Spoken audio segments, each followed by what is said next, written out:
Hello students, welcome to our online session.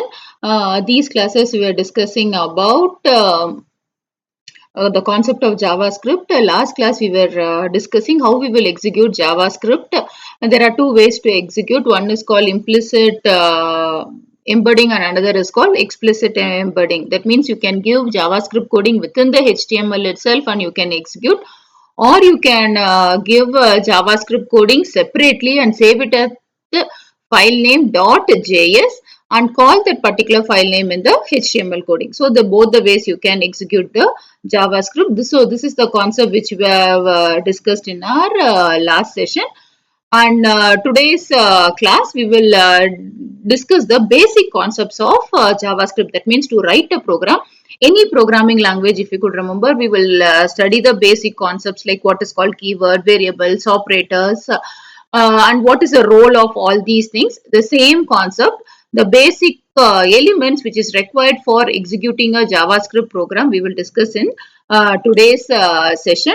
To start with, first we will start with command line arguments. Command line argument is a concept. So within the program, when you want to give like heading of a program or instruction about the program or explanation about the program and all, then we can call it as command line argument. So in JavaScript, you can give command line argument in two ways. One is called single command line, and another is called multi command line argument. So when it comes to single line argument, you just need to use double slash, and when it comes to multi command line, you can use slash asterisk, and you have to end it with asterisk slash. So these are the ways we can use the command line statements. Next we will discuss about Java data types. Data types available in Java. So when it comes to the concept of data type will tell us the nature of the data we are going to use for our variables or arrays, whatever object names or anything. So the nature of data type, what we are going to use, has been represented by a concept called data type. Usually in the other programming language, we will have a data type law called, if it's a whole number, we use it as int. If it is a decimal number, we will use it as a float or double. If it is a character, single letter, we will call it as character, like that and all. So we will see what we have in JavaScript. So JavaScript supports the data types like numbers for representing whole number and decimal number. So for example, as it is given here, if I give 123 also, I declare the data type as number, and if it is 120.50 also, I will declare it as number. The next data type is string, a collection of a text. When you want to give, you can declare it as string. And third data type is boolean. When you want to give any true or false condition, then you can go for boolean data type. Next we will focus towards JavaScript variables. So when you want to write any program, we prefer to store it in a variable, and we will use it in our program. As we know, variable is a token which is used where values will be changed during execution of a program. So in JavaScript, if you want to declare a variable, we will use a word called var. So here for variable declaration, var keyword is used. So one way of declaring the variable will be, as we all know, HTML coding olage, when we have to give JavaScript coding, we will always start with a tag called script type equal to text bar JavaScript. Then when we want to declare a variable, then you can give var money comma name, even that is possible, or as it is given, you can give like this, var money semicolon var name. Or the second method, as it is given in the second example, you can give like this, var money comma name, in both the ways. And if you could observe, we did not specify whether money is a number data type or a string data type or boolean data type. Once you declare a value like money equals to 10.5, when I give, system will automatically recognize it as a number data type. Okay, so just if you give var money, comma, var name, money, comma, name, any number of data type you want, you can declare and finish it up. Next concept is in this variable declaration, there are two ways to define the variables. One we call it as local variable and another is called global variable. So usually these concepts we call it as scope of variables. So when it comes to this global and local variable is a variable which is global to all the program, main program, sub program. Once you declare, it can, that variable can be used throughout the program. Even in the functions when you call, you can use it up. But local variable is a concept which is defined only itself. Okay, only within the function means only within function it will be, can be used. So within the function when you declare a variable, you cannot use it in the main program. So that is about local. That means local to only your particular function, not thing. Global means it is common for everything throughout the program, anywhere, even in the main program you can use, even in your sub program you can use. See the explanation given for global variable. A global variable has a global scope, which means it can be defined anywhere in the JavaScript coding. And a local variable will be visible only within a function where it is defined, and function parameter is always local to that function. Same way in the example when you see local variables, we have defined this VAR global variable, VAR my variable. See, within my scripting I have used a variable called global. So this the word my variable will store a value called global, which will be used anywhere in the program. So we can call it as a global variable. But function my variable, this local, which is inside a function called check scope, will be used only within this thing. So once you print, see document.write is output screen. No, once I print, my answer will be local, not global. Why? Because within the function which is there, local is there, only local will be printed. So declare, this is how we can use global variable and local variable. Next, we'll move on to Java reserved words. Like usually we call keywords. In every programming language, we have certain words as a keywords reserved for certain purpose.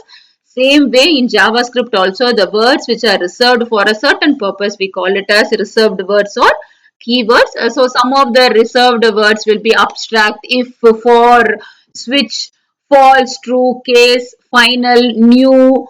All these things are reserved words. Next, we will move on to a concept of operators. When an operand need to work, then we need the help of operator. So, whenever we do mathematical operation and all, we need the concept of operators. So, when it comes to operators, like other programming language, JavaScript also has got operators like arithmetic operators, comparison operators, logical operators, assignment operators, conditional operator. Like other programming language, the same type of operator is available here. So when it comes to arithmetic operator, it is addition, subtraction, multiplication, division, modulus. Modulus means, I think all of you remember, quotient value was stored in the slash, that means division symbol, and the remainder value of division is stored in the modulus symbol. And plus plus and minus, plus plus is increment, minus minus is decrement variable. So all these things forms the arithmetic operator. So as given in the top, next to the arithmetic operator, all these things are arithmetic. Plus symbol is used for addition, minus symbol is used for subtraction, asterisk symbol is used for division, slash is used for, asterisk is used for multiplication, slash is used for division, storing the quotient value, modulus is used for multiplication, storing the remainder value. Plus plus is increment and minus minus is decrement operators. So we will see one example based on these operators. We have an HTML coding. We have starting a script. Here I am giving. So within the script, always we have to use this tag greater than symbol, exclamatory, double dash, and when you are ending it, double slash, dash dash and greater than symbol. So here I am giving A is 33, B is 10. Document dot write A plus B equals to.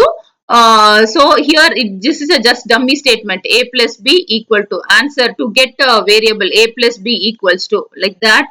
We need a sentence. No, for that we have given A plus B. That's the reason we have given within the quotes, and result equal to A plus B. So A is 33, B is 10. So answer will be 43, which will be stored in result. Next line my answer is document dot write result means 43 will be stored. So this is how we will be able to add two numbers using JavaScript. So you save your program, execute. You can see in your screen answer as 43. A plus B equals to 43. Next we have comparison operator, or we can call it as a relational operator. Both are same. Which is used, these operators are used for any comparison purposes. Some of the comparison operators are equal to, not equal to. Not equal to is given by explanatory symbol and equal to symbol. Greater than symbol is greater than. Lesser than means lesser than symbol. Greater than equal to greater than, and one put one equal to symbol. Lesser than symbol and equal to symbol. So these are used for comparing the values. So based on this, when we could observe one program, here we have taken two values, A is 10 and B is 20. Document dot write A equals to B. Okay, this is just a dummy statement. See, document write is print statement. Within the quotes, document write, when you give, whatever you give, it will just print like that. That's all. So here, this first document dot write A equal to B, that is implies will be just printed in the screen. Next only I am doing the comparison operator, result equals to whether A is equals to B. So A is 10, B is, what is the value? 20. So what would have been there? Whether it is equal to, no, 0 will be returned. If it is true, 1 would have been returned. It is false, so 0 would have been returned. So it will print the result as 0. Next we will see document dot write A greater than B. This is once again a dummy statement, and it will check whether A is 10. This is lesser than symbol. Lesser than, B is 20. True or false? A is lesser than B. True. So 1 will be returned in place of result and will be printed according to that. So this is how we can use comparison operators using JavaScript. Next we will move on to logical operators. When it comes to logical operators, these are the three logical operators we will be using, that is logical and, logical or, and logical not. Logical and means to compare both the conditions are true. ಎರಡು condition ಕೊಡ್ತೀವಿ, both the conditions are true, logical operator will be and will be true. Or means in a given condition, if any one of the operator is true, result will be true. Not means when I give true, my answer will be false. When I give false, answer will be true. So these are the symbols we use. Logical and means double ampersand. Not means pipe symbol. Or means pipe symbol. Sorry. Not means explanatory symbol. Next we have assignment operator. Usually when you put equal to alone is sufficient for assignment operator. So assignment operator, when we are assigning A equals to 5 means the value of 5 is assigned to A. That is assignment operator. Along with this, plus equal to means A equal to A plus 5 I want to give. So what will happen? AL value equals to A plus 5. That can be written as A plus equals to 5. So what will happen? Whatever is the A value plus 5 will be there. So you see this example given under the plus equal to C plus equal to A. That is equivalent to C equal to C plus A. In any method you can do. But when they ask about assignment operator, when you put equal to symbol, it's enough. Okay, no need to explain such a long thing. It's understood. Assignment means equal to. A equals to 5. So double equal to koduvaga comparison we will use. Whether 5 equals to double equals to 5 means to compare. 1 equal to, when I put, I am assigning the value. A equals to 10 means 10 will be stored to a variable called A. Next comes conditional operator. When it comes to conditional operator, we all know a simple if statement can be executed. If condition is true, immediately after the question mark statement will be executed. If condition is marked, after the colon of a statement will be executed. So conditional operator is referred by question mark and colon. Conditional operator first evaluate an expression for true or false. So true means one particular statement, false means the next statement will be executed. So the syntax will be like this: colon question mark, give the condition. If condition is true, question, the value is x, colon, the otherwise value is y. See this example. Here I have given result equal to a lesser than b. If it is true, 100, that means e condition a is less than b is true arbitrary, then 100 has to be printed. Otherwise 200 has to be printed. Consider I have given a as 10 and b as 5. A is 10, b is 5. So here I will come and check result equal to a is 10, b is 5. 10 less than 5, true or false? 10 less than 5, it is false, so 200 will be printed. In case A is 10 and B is 15, in that case when we compare 10 less than 15, condition is true, so here 100 will be printed. So this is how a conditional operator works. Next we have bitwise operators. When we work with the bits, that means zeros and ones in our programming, then we prefer for bitwise operator. We have a bitwise and single ampersand symbol when we use, and symbol when we use, it is bitwise and bitwise OR. For checking Boolean OR operation, XOR is there, that is given by one cap symbol, and tilt symbol is used for bitwise NOT. Then we have left shift, and right shift with 0. So these are the different bitwise operators we have. So whenever we are working with binary values, we can prefer to use this operators. Next we have type of operator. So when we are working with this operator, when we want to return one type of data type to another data type. So type of operator evaluates to number, string or boolean. If the operand is in string or boolean value, it returns true or false based upon the evaluation. So to check the entered value is a number, string or boolean, we prefer to use this type of operators. Okay. So today's class we have covered basic concept of JavaScript. We started with how we are going to use command line statement. Then we discussed how we are going to declare variables. Then we discussed about various data type concept. Then we discussed about various operators available in JavaScript. Try going through this exercise and try practicing the programs given in this presentation also, so that you will get an idea. So with this we stop. Our next session will be about control structure. That means once again we will start with decision making statement and looping statement concept and all. So these, for understanding decision making statement and looping statement, today's concept act as a base for that. So try understanding this concept. With this we stop. We will continue in our next session.